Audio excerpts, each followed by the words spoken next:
Hello, beautiful people. Welcome to this week's episode of the Montpelier Happy Hour here on WVEW 107.7 LP Brattleboro, your community radio station. I'm your host and producer of the show, Olga Peters, and this is where we talk about how everything in Montpelier shakes out for the rest of us. I want to welcome to the show journalist John Walters from the Vermont Political Observer. So glad he can be here because I was going through your blog earlier this week, John, and thinking, oh, I missed that. So I'm glad you're paying attention. It's been a hectic time. Yes. I have more, I have more stuff. It's kind of like, an overstuffed delivery truck where like boxes are falling off the back all the time. There's just so much going on right now that it's difficult to keep track of it all. And I've got, constantly got bunches of things in mind that I need to write about. And then something else pops up and occupies center stage. It's happened again a couple of times this week for subjects that I'm sure we'll get to in the next hour. Here's hoping. Well, I want to, like I said, I'm glad you're here. And where I want to start is the hotel program or the general assistance program. Oh my gosh, I was going through your website and it's like people are being told they have to leave the motels, and then there are shelters, and then the shelters are open, and then they're closed, and then there's a lawsuit. And then there's the thing about the costs. And then I think there's an upcoming vote about extending the program. I was like, okay, someone's got to lay this out for me because I've lost the plot. And I'm so embarrassed to say that, but I really have. Well, I have not been on top of it as much the last few days as I had been because other things have emerged. Mm-hmm. But where we seem to be at is that, the legislature approved an extension of the GA program in the face of its, demise in part one in mid-March, part two in April. They extended it to June 30th through the end of the fiscal year for anyone who qualified under an expanded definition of disability, or anyone with children, or any elderly person. So it would cover a lot more people than the old program did. And it would allow them to, whoever qualified, to stay in a hotel, or did they have to go somewhere else? Well, motel or some other shelter facility. Okay. Is the way it was put. But the legislature did not want anyone with any vulnerable person to go without housing, without shelter of some kind. And, that was the Budget Adjustment Act, and the governor signed it. Actually, it went to the governor. He waited a couple of weeks to sign it, and then he signed it at the last minute. And by then, he had announced that, they were going to end the winter program, part of the sort of overall mishmash of emergency shelter and housing programs that don't really work well together. But the wintertime adverse weather conditions was ending on March 15th. Right. And for folks who don't know, that's a program that kicks in during certain times of the year, basically to make sure people aren't sleeping outside in cold weather. Yes. But I personally think, I don't know if they've changed the temperature requirements for the winter program, but I think they let it get pretty freaking cold before it kicks in. Yeah. But it was, he decided that that he didn't want to extend coverage for people in the adverse weather program, which included a lot of people with disabilities. Mm-hmm. And then he threw up these 1 week temporary shelters as an alternative. And the one in southeastern Vermont was a special mess because he was going to do it in Bennington. And then the day before the shelter was supposed to open, he switched it to Brattleboro, and it was in this old office building that was formerly Vermont Yankee affiliated. Mm-hmm. Which is not the biggest problem with it. The biggest problem with it is it's not easy to get to on foot. Yeah. Same with the one in central Vermont. It's about a half-hour walk from downtown Montpelier. Ugh. down a side road by the side of the river that's mostly industrial. Anyway, those shelters are now in the past. They have come and gone. Um, and they are allowing at least some people. I think that by now housing is available, motel housing is available for people who are vulnerable for various reasons. The supply seems to be an issue, how many rooms there are and how many. And to be honest, I don't know how that's going the last few days. Mm. There were some early bad signs about that. And so it's kind of limping along, but it's not great. We seem to be in a mode where we are balancing caring for vulnerable people with how much we're willing to spend on it or how much trouble we're willing to go to. And that's kind of a morally indefensible position as far as I'm concerned. But it is kind of limping along. The Scott administration has repeatedly tried to undercut or limit or downsize or eliminate this program. And so far, the legislature has made them keep doing it. And the administration has not put forward a comprehensive reform proposal. Nobody really likes the voucher program. Right.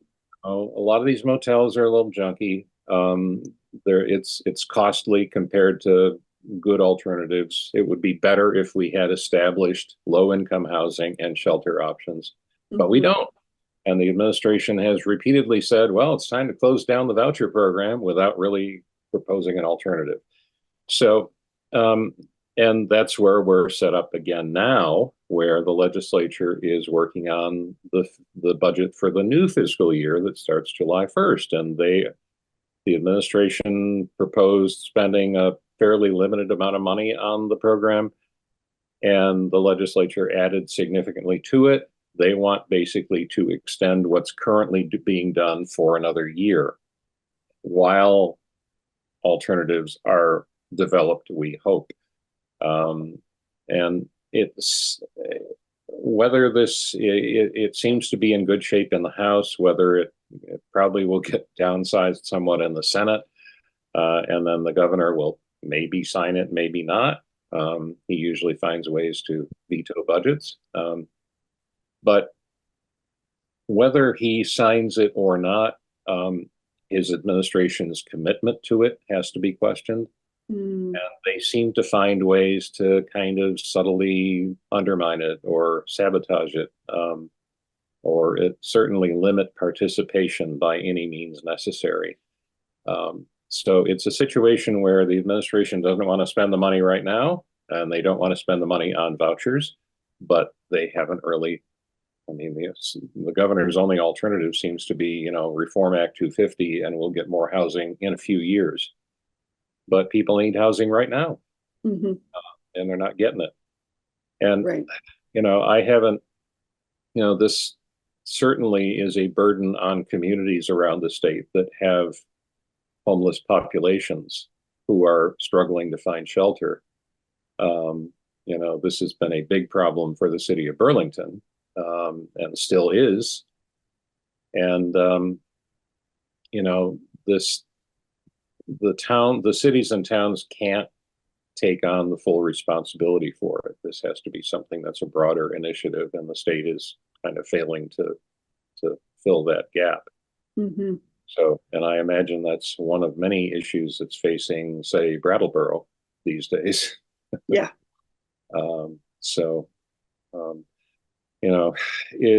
It's something where we're still working on a long-term solution, and the governor and the legislature are not working well together on it. My opinion, that's mostly the governor's fault. Her mileage may vary, but it's where we are. We're muddling through, as we seem to be on a whole number of fronts these days. I'm curious, John. One thing I didn't understand was the court case. Could you walk me through what happened there? Well, Vermont Legal Aid filed suit to force the governor to, keep housing open, the voucher program open for anyone who qualified. the problem, what the governor's mandate back in mid-March didn't offer was enough time for people to try to qualify as having a disability. Mm-hmm. Or like a couple of days, or else they were out of their motel rooms, whether they qualified or not. So Vermont Legal Aid's lawsuit was basically to force the governor to reopen the program at least long enough that people would have the chance to go through this, application process. And the judge ruled in their favor for their three specific individual plaintiffs who had lost their housing, even though they had disabilities. But the judge then, a few days later, ruled in favor of the state, although she was quite critical of the state of emergency housing and said, this is a mess. This makes no sense. And, everybody should get together and fix it. But, in the end, courts generally give substantial deference to governments in how they carry out their responsibilities. And she basically said, this isn't great policy, but it's within the scope of the government's discretion.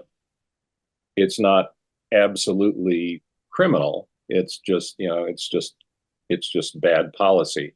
And administrations have to have the latitude to conduct policy, including sometimes when they do stuff that isn't great. So, it's basically the judge's way of keeping her nose out of it. So that legal effort failed. By then, it was somewhat moot because while those temporary shelters were open and while a lot of people were unhoused, they were still applying for readmission to the voucher program, and many of them have. So that's another thing where, what tends to happen is we hit a crisis point and there's hundreds or even thousands of people who might be unhoused, and everybody gets upset about it and they put together some quick fix and it covers most of the people so that we don't have a disaster on our hands. We just sort of, it's not like the balloon exploded. It's like the balloon is just sort of slowly leaking away. So we had some number of people who lost their shelter during the month of March, and some of them are disabled. We do not really know where they went or what happened to them. Some of them may have, maybe couch surfing. Some of them probably found a spare room with a tolerant relative or something. But we really don't know what happened to them. And some of them are just out there. I have to say probably some of them have died or suffered other, there's no accounting for people who show up in the emergency room with frostbite. Where they came from, how they wound up having frostbite. There's nobody who's saying, okay, how many people are showing up to the emergency room with cold related conditions and were they sleeping outside? There's no one counting people who wind up in the morgue and say, was this person in a motel up until March 15th and then was unsheltered? Right. So we do not know the human cost of the decisions that were made and not made in recent weeks by the people I sometimes call our political betters. All caps, OPB. PBs. Anyway, so it's not a great situation. We avoided a calamity. And that's about all we can say for what happened this month. Well, and it seems to me, I guess one of my curiosity points is, did we really avoid a calamity? Or like you said, is the balloon leaking slowly enough that it's kind of covering the calamity, but all we've done is bought time until the next one? Well, I mean, sooner or later, the Department of Children and Families Commissioner Chris Winters once put it, there's got to be a cliff somewhere. Um, it's one of the more heartless comments I've ever heard from a public official, but and he's supposed to be a nice guy, but he did say that. Anyway, we avoid the imminent disasters, but Mhm. we have not yet faced the actual issue, which is that a we have a housing crisis in all price points, but we Yes. have a humanitarian disaster on the low end of the scale, where there is a huge shortage of rental space. There's no low income single family housing to speak of. There's no affordable housing to speak of. Vacancy rates are criminally low. Um, that needs a long-term fix. And in the meanwhile, if you take a humane approach to public policy, we need to find some way of keeping people safe and warm, keeping people who need electricity for medical devices, need refrigeration for medications, are in wheelchairs and can't really be told to go sleep in the park. We need to find ways to bridge the gap between where we are now and where we might actually have a robust, healthy housing market that Mhm. can provide housing for all, or at least for most. Mhm. What's happened is there are so many people on, we had a shelter system, we still do, but it's nowhere near big enough to handle the increased demand created by our housing crisis. Right. Well, and what I've heard from a number of folks who oversee shelters is shelters are really supposed to be temporary housing. And because our housing crisis has kind of backed up the entire system, these what are supposed to be emergency overnight shelters, people are staying in them for months and months and months at a time, and they're really not made for that. And they really don't provide adequate housing. Yeah, Like things like showers and laundries and all the other things you have around your house. food These storage. shelters don't do that. They're not made for that. Yeah. Yep. Um, yeah. There are various ideas. One of the ideas that's been kicking around that has been done to some extent, both here and elsewhere in the country, is buying older motels and converting them to housing. Mm-hmm. Basically, turning a motel room into an efficiency apartment, Right. which is way better than nothing. There's one in central Vermont that used to be the Twin City Motel. It's between Barrie and Montpelier, Hmm. and it's now low income housing, and it's full. It works fine. They're not the biggest places, but they're good enough. People are happy there.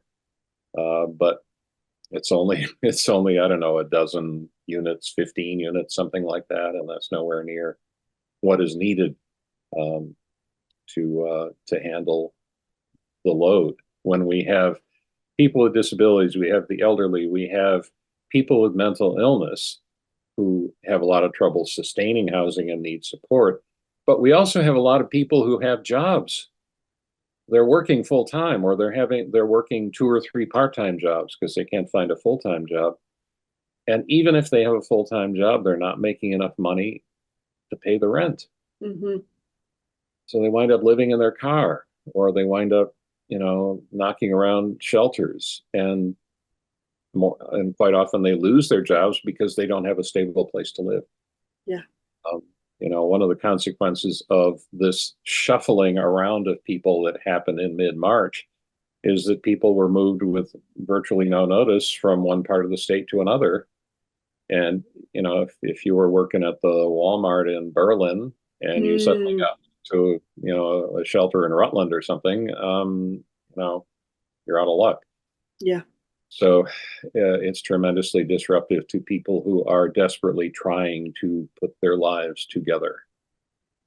And Mm-hmm. in most cases, all they need is a little help Well, and some stability. and a little stability. Yeah. Yeah, which let's face it, the GA program has not provided in a while. And my heart goes out to people who are trying to manage this situation right now, because it must feel just absolutely impossible. Yeah. But yeah, for the past, how is it, a year now or 6 months? It's going to be canceled. It's not going to be canceled. It's going to extend, but only for this so many weeks. And I mean, that I don't see how someone can feel safe and stable Well, in that situation. yeah, especially when you run right up to the edge of the old cliff and then you stop and you say, "Are we going off the cliff or not?" And then you turn away at the last minute. But a few people fall out of the car. Hmm. Uh, you've still driven right up to the cliff and you're still making decisions at the last minute. And this has gone on, the last time was like last summer, spring, summer, when they were going to end the voucher program and they realized what it would mean in terms of the thousands of people who would be unhoused suddenly. And they extended the program for most of them. Right. Um, but it was like everybody, I mean, you're trying to keep your life together or rebuild a life, and you're suddenly told you might not have a place to stay 3 days from now. Now, what does that do to you? Hmm. Nothing good. So even if you wind up being able to stay, it's still, and I have to think that the motel operators are getting sick and tired of all this. They're not blameless in how this voucher program has gone, but they have been trying to cooperate with a state that can't figure out a policy and can't stick to a policy. Yeah. They were also, they were suddenly losing, hundreds of their state paid guests, Hmm. and maybe losing them, maybe not, maybe keeping some of them. And I don't, if I were running a business, I wouldn't want to put up with that anymore. I'm Hmm. surprised motel operators are still in this. Any of them are. Right. So that's another thing we're doing is we are eroding the base. What happens if we extend the voucher program and the motel owners say, go hang yourselves? Yeah. Enough. Enough already. So yeah, it's a mess. And I think that if the legislature approves an extension of the voucher program, even if it goes into effect, say veto override, then the Scott administration is going to be in charge of administering it. And they have a terrible track record Good of point. running these programs. And it's partly ideological, it's partly that the human service agencies are understaffed. Um, and it's partly just like there seem to be some bad managers over there. Hmm. Uh, Interesting. so, Well, what I find somewhat ironic, if I'm using the word right, is like I'm thinking of the folks who were told in your example, you're probably going to lose housing in 3 days. The thing that I think people forget is when you hear something like that, that's for the majority of people, that's total fight or flight mode, right? Like something very basic and stable in your life is about to be messed with. That's fight or flight. And the thing about fight or flight is you can't think straight. You really can't. You make dumb decisions when you're in fight or flight because you're just in survival mode and that's all you want to do. yeah, And so you're asking people to make very important decisions about the next step in their life, but you've basically just put them into a mode where their frontal lobe has shut down and they're in lizard brain. And I find that ironic. A lot of our systems do that to people, yeah, that you're asked to make these huge life important decisions at a point when you are absolutely incapable of doing it. And I just can't imagine what that's doing for people's physical and emotional and mental health right now. yeah. We've had a few occasions this year where people who have been through these programs or are currently in these programs have testified before the legislature. And it's just sort of both depressing, enraging, and inspiring, all three at the same time. Hmm. because these are, people who have suffered. These are people who are damaged in one way or another, but they are survivors. They put up with a lot. They get through a lot. They don't do it necessarily perfectly. It may be the lizard brain kicking in, but they survive a lot of stuff. And they talk about how difficult it is to navigate social services. The complication of the forms, the very detailed requirements the state imposes, the state And the losing penalties if you make even an honest mistake on the form. yes, and the state then losing their paperwork and saying, "Oh, you got to resubmit, and you have 2 days to do it." And it's just it, you know, Kafka was a nonfiction writer. Unfortunately, yes. I've written a couple of times that people with what they call lived experience ought to be involved in all these things, and they ought to be involved in crafting how we manage our social service programs with an eye toward making them as accessible as possible instead of like throwing obstacles in their path. We seem to be so intent on making sure that not a single unworthy person takes advantage of a single public dollar, that we are willing to make life difficult for our most vulnerable people. We are willing to have many of them lose out on assistance they qualify for because they just can't navigate the system. Yeah. That's something where part of what the legislature is doing, there is a bill moving through the legislature to set up a task force, which I think in this case is a good thing.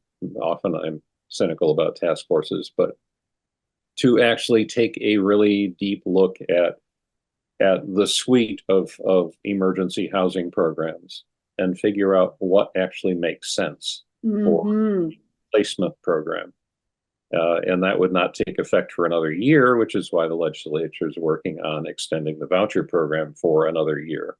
They're saying, we need to figure out how to manage this. The administration isn't doing it. So let's figure out how to make this program work better. And we'll aim to start it up in July of 2025. I don't know. We'll aim to start it up a year or two down the road. In the meantime, let's keep going what we got going, patch it together as best we can. And that's really what we need to do.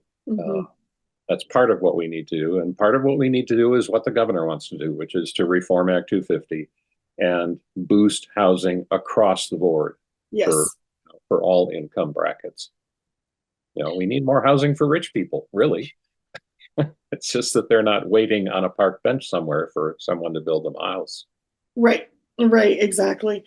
Excuse me. Well, John, thank you. We need to go to break and hear from some underwriters here on WVEW.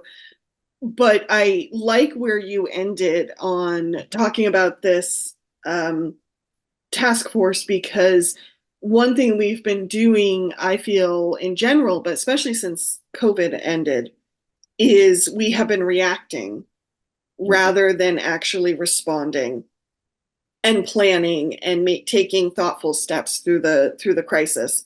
Again, maybe the state's lizard brain has been enacted as well, or engaged as well. So thank you for that, John. We will be back here on WVEW 107.7 LP Brattleboro, your community radio station. So stay tuned. Welcome back to the second half of the Montpelier Happy Hour here on WVEW 107.7 LP Brattleboro, your community radio station.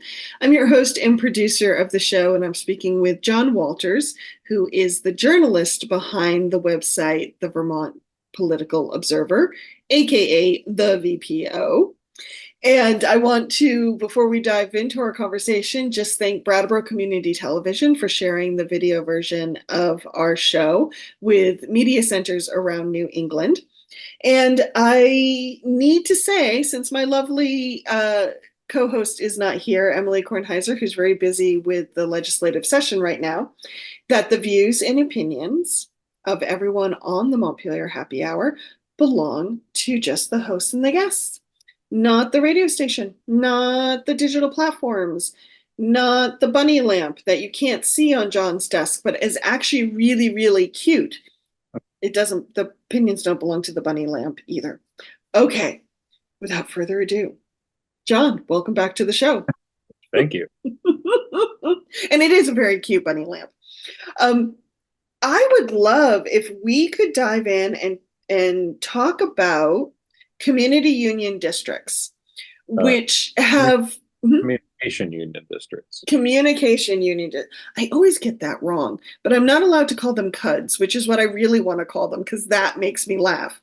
But Emily told me I'm not allowed to say that. CUDs. CUDs. Um, there's some changes happening with CUDs. And for those of us who live up in the hills, like I do, my local CUD, which is DV Fiber, has reached out to me to let them know that they're starting their pre-sales, and I have to call them back. So they're at the point where they have developed plans, like if you want this much bandwidth, then you pay this much a month, and blah blah blah. Very exciting. So in many ways, things are good with CUDs, but there's some legislation that's moving through the state house right now that might change how some of them operate. Yeah, we have 9 independent CUDs covering the whole state. The idea is that you have a broadband provider that is governed in the community, responsible to its community, and not owned by some mega corporation off somewhere that's beholden to shareholders and vulture capitalists and all that. And they got a big boost from the federal COVID relief funds, ARPA. That got most of them off the ground and up and running and starting to provide service and build out a network, which is a really complicated operation. Mm-hmm. The problem is the market doesn't stay still. Mm. Communications is a fast-moving market, and other providers have seen opportunity.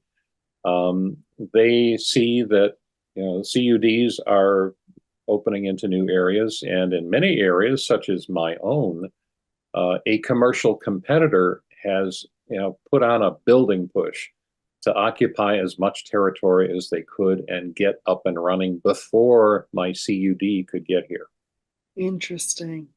And so they're running scared, in other words. Yeah, and they also know that some of the federal funds have to be designated for serving unserved areas. So if a commercial competitor is in your neighborhood, the CUD can't use that federal money to build in your neighborhood. They're trying to occupy as much territory as they can while the CUDs are getting up and running. They also have economies of scale. They also can go into debt to build out to build into new areas. They can offer great introductory rates and set their basic service prices really low to entice new customers. So it's becoming a tough marketplace, and the CUDs are being pushed out of sort of good areas into only the really difficult areas. So it's a tough environment, and this legislation that's moving through, it's already passed the Senate and it's moving through the House now and will almost certainly become law this year, would basically allow the CUDs to cooperate, to do joint operations in some cases, or even to merge. And this would help them create economies of scale. Right. It would allow them to take advantage of expertise. Some of the CUDs are much farther along than others. The granddaddy of them all is EC Fiber, kind of in the Upper Valley area, the Vermont side of the Upper Valley area. And it has extended its service to almost its entire area because it's been working on this for several years. Some of the others are making great progress. Some of the others are just getting out of the starting blocks.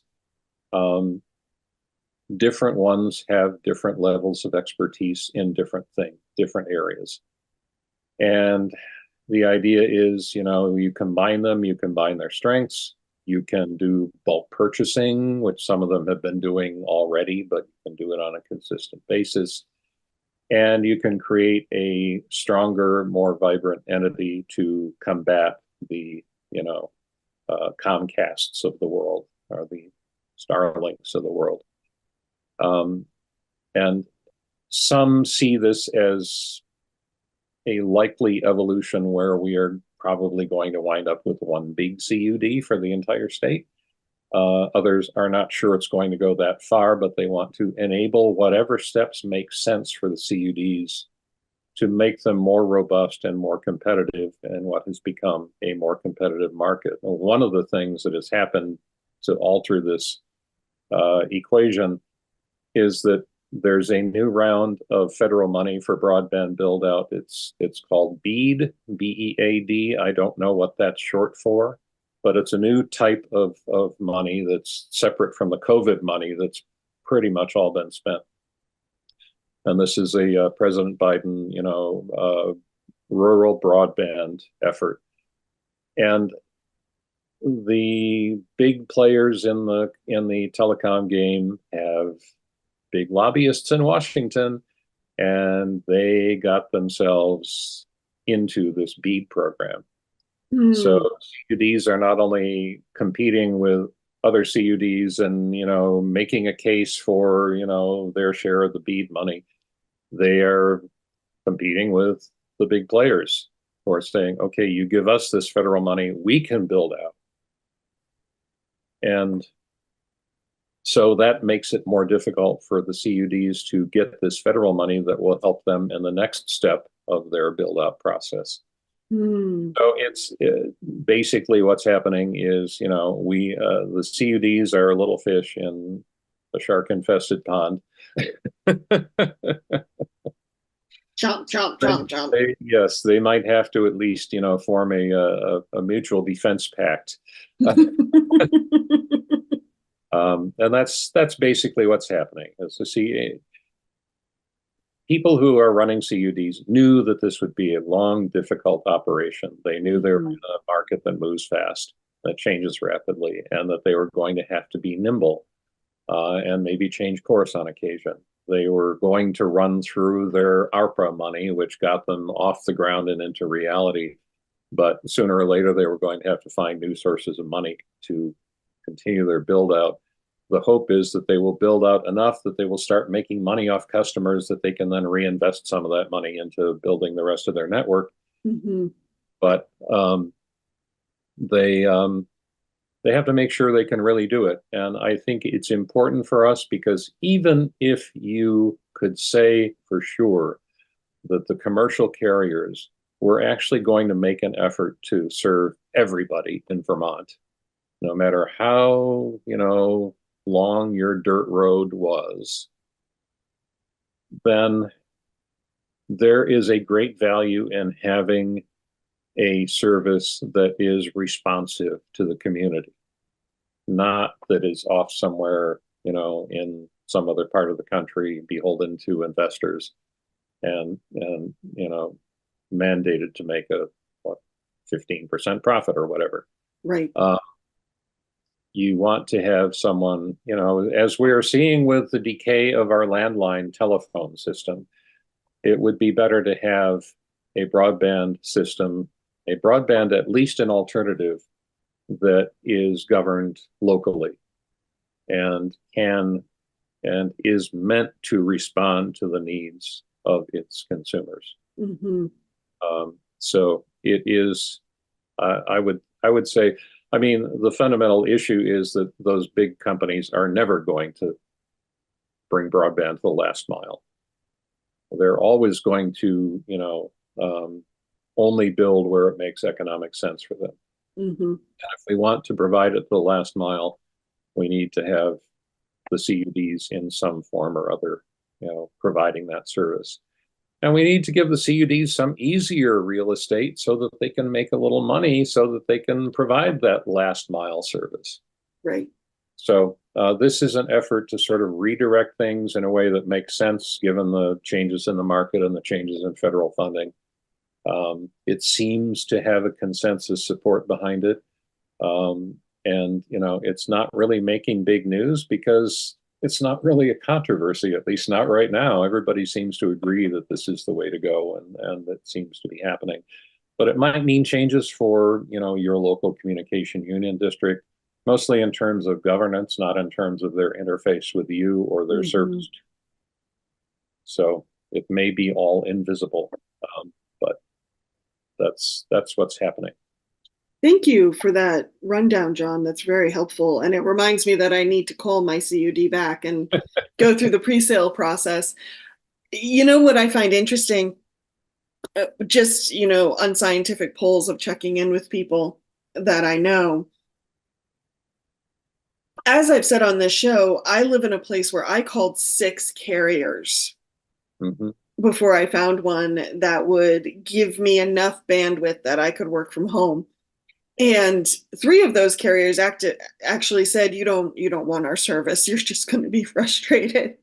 So it's bad when they will actively talk you out of a sale.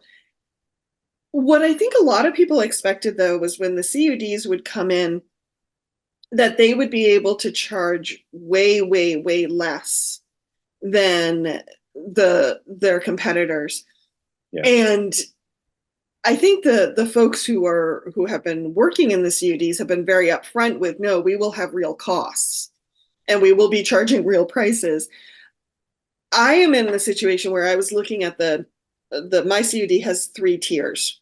And the lowest one is not enough for me, and the highest one is way more than I need. So I'm right in the middle, which is great. But I'll probably pay the same amount that I'm paying now. However, I will get fiber, and I will I think it's 300 up and down, which is way more than what I'm getting now for the same price. So I'm in a position where it's like, yes, this is a much better deal. But it would be interesting to talk to folks who are in areas where there is more competition and more choice, and just to see what they would say. Personally, I agree with you. I think it is important that we have local companies that are accountable to us. Yeah. And CUDs are a form of municipality in like a waste district or a school district are. And they'd be more accountable to us. Yeah. One little part of all this is that it's that for those of us who still have landline phones, for when the power goes out. Yes. I have my old Western Electric phone here. Oh, I love it. Which I think was probably made in the 1960s. My dad worked for the phone company. And it works without power. It draws a little tiny bit of current from the phone line, and it works without power. Anyway, I still need a carrier. And the problem is that Consolidated really, really doesn't want to provide landline service in Vermont anymore. Right. And they are actually, even though on the broadband side, they are competing with the CUDs and trying to sort of minimize their chance of making it. They would love it if the CUDs actually did manage to serve the last mile and bring broadband everywhere, because then they could be the default phone provider and Consolidated wouldn't have to do it anymore. That's what they want to do. Right. You could see this coming a mile away. You could see it coming like 10 years ago when Verizon got out of the landline business. But it's going to happen sooner or later, and that is an example of why it's important to have some entity providing communication services that is directly answerable to the people it serves. Because somebody does have to be the provider of last resort. Yes. And it would be far better for us if that was a public entity with public governance. Rep. Laura Sibilia, who serves Windham County, has been very upfront about this, because for her, Irene was a wake-up call, when she saw how many people just could not communicate, period, with anyone because of the old infrastructure. Yep. And it was leaving people severely stranded. So, yes, I shall call my CUD and go through the pre-sale process. Let's shift gears. We have about 10 minutes left, John. So it seems this week you and some other reporters managed to make Governor Scott's head explode in your coverage of his appointee to the head of the education department in Vermont. Yep. Zoe Saunders has worked many years in Florida, was one of three candidates that the Board of Education chose and then sent to the governor's desk. And he chose, of the three, he chose her. Yep. And she still has to go through a Senate hearing, correct? Yes. Okay. And there are a number of senators who are raising questions about her choice. Mm-hmm. Not because of anything that she has done or not done.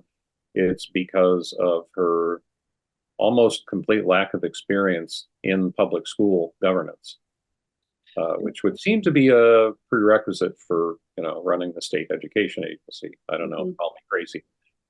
So, Zoe Saunders seems to be a smart, energetic young person. But, she worked for almost 7 years for a charter school company, one of the biggest charter school operators, for-profit company in the country. She worked for about 4 years for the city of Fort Lauderdale, Florida, as kind of their education person. She wasn't in the public school district. She wasn't involved. She was like a liaison kind of person, it seemed. And then last fall, exactly how this all happened, I don't know. But last fall, when Vermont opened up its search process briefly, she applied for the job. At roughly the same time, apparently, she applied for a job with the Broward County School District, which is, includes Fort Lauderdale and the surrounding area. It's a county-wide school district. It's big. It's bigger than Vermont's entire public school system. Yeah, it's like 200,000 students or something. Yeah. It's huge. But she applied for this job with the Broward County Schools at the same time she was a finalist for the Vermont job. Started at Broward County Schools in December. Her job was to manage this process where they have a bunch of school districts with low pupil counts, and they're talking about some sort of consolidation, probably closing a number of schools. It's a very fraught process, as you can imagine. She was hired to manage that process in December. So the sum total of her experience actually working in a public school district is the last 3 months. And her job wasn't to run a school, it was to close schools. And she's leaving with that process half completed to come up here, assuming the Senate confirms her. So that's the issue. Well, there are two issues. The governor's trying to frame it that we are against her because she's from Florida or because she's a woman or because who knows what. Well, and to be fair, Governor, she may be leaving Florida because she doesn't like how Florida does schools, and she'd rather be in Vermont because she feels we have a better system. Yeah. Right? But, her school experience has been either working for a competitor to public schools or trying to close public schools. And that worries a lot of people in Vermont who want the public school system to be as strong as possible. That will bring in somebody who basically doesn't have any experience in public schools and has more experience seemingly tearing down public schools than in building them up. So that's the big issue with her is her lack of relevant experience, and which feeds into the other concern, at least for me, which is what the selection of a Zoe Saunders means for Governor Scott's education agenda, because what it says to me is that he wants more competition. He wants more choice is the popular word, but what you're basically saying is you want to make public schools weaker. Mm-hmm. Because, if you start spending public dollars on non-public schools, that's fewer dollars for the public school. And you are in danger of creating a vicious cycle there where, support for public schools erodes and they get smaller and they get less money and they get less good. And then more kids go to other schools. And you wind up with a public school system that only supports the kids who can't afford to go anywhere else. Right. And that's the fear. And when you bring in someone who spent way more time in charter schools than in public education, then what does that say about the governor? What value the governor places on the public schools? Mm-hmm. You would think that you would want someone who has worked in public schools more than 3 months. Mm-hmm. Well, and let's just put a finer point on it.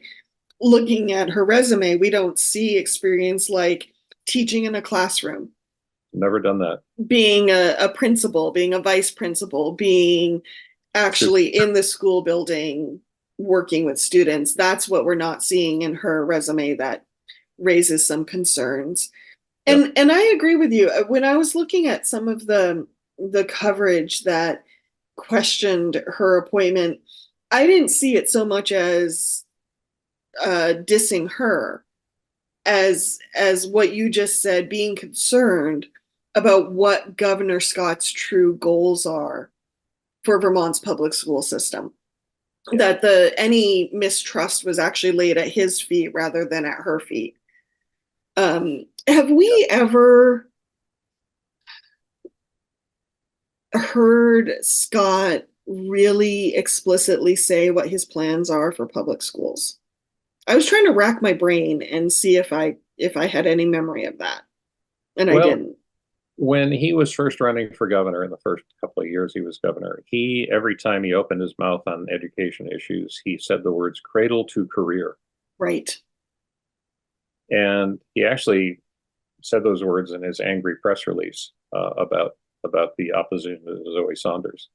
She used it in the press conference where he introduced her as well. Cradle to career basically seemed to mean expanding the remit of our education system to include pre-K and secondary, post high school. And that sounds great, and it sounds like, synergistic and all that. The problem is if it means that the education fund is being stretched thin to fund pre-K and post 12, then that's less money for the public schools. Mm-hmm. And that is why the governor has never put forward a proposal for cradle to career, because he knows it would be political dynamite. There's too much support. People love their public schools in Vermont. Well, they're a third space. People vote for higher taxes all the time to support their public schools. Yeah. They love their teachers. They love, and yeah, they're public spaces. They're the public commons. And people value their public schools too much to support an overt attack on the public schools. And the fear is that what this is part of a slow motion eating away at the public schools bit by bit, at a time when the public schools are facing big challenges. We need more kids in the schools, or we need fewer schools, or we need more efficient schools, or whatever. What we don't need is siphoning money away from the school system to for-profit competitors, in my opinion, not those of the network or anyone else. And that's the fear. That's the fear, is that's the implication of choosing Zoe Saunders, is that's where the governor wants us to go. And it's a statement that the governor doesn't value public school experience, right? Which is disturbing. Mm-hmm. Mm-hmm. Well, I think it brings back that same conversation that we were having a little bit with the CUDs, Mm, is that idea of the public good and the common value of, as communities, where will we pool our resources for the health of the entire community. yeah. And it does make me question, as much as I did not thrive in my public school, and I did thrive at an independent school, that doesn't, I don't want that to be the default for every student. I want Yeah. that to be the exception, because I think there is value in the community supporting their children as a Yeah. common good.